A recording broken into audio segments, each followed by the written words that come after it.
We got some really good news and some really bad news related to MCU Spider-Man and his first TV series under Marvel Studios and Disney on Disney+.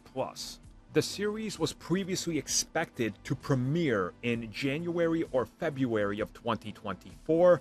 Now, unfortunately, we're going to have to wait an additional 10 to 11 months.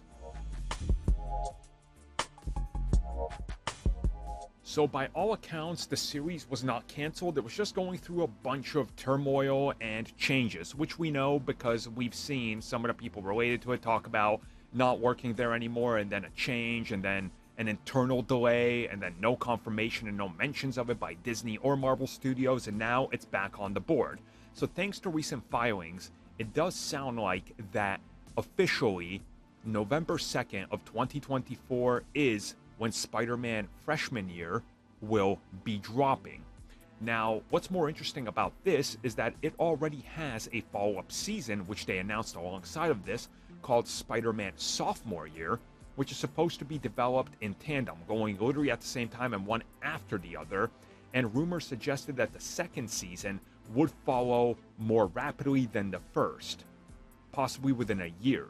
So it does sound like that this was made as a decision so they could get these seasons out faster instead of doing a thing like What If, where they put out the first season and then they were so behind and so far off the mark from landing the second season, it's going to be like 3.5 years between them. In my opinion, this is great.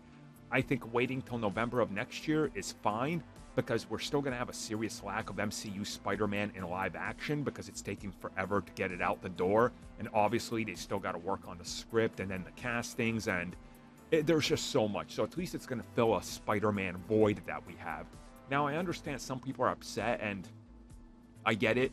I really do. Trust me. As a webhead, I get you. But let's just give them all the time they need. Because wouldn't we rather have people not overworked and not stressed, and a series that delivers instead of getting it rushed out the door? That's what I felt.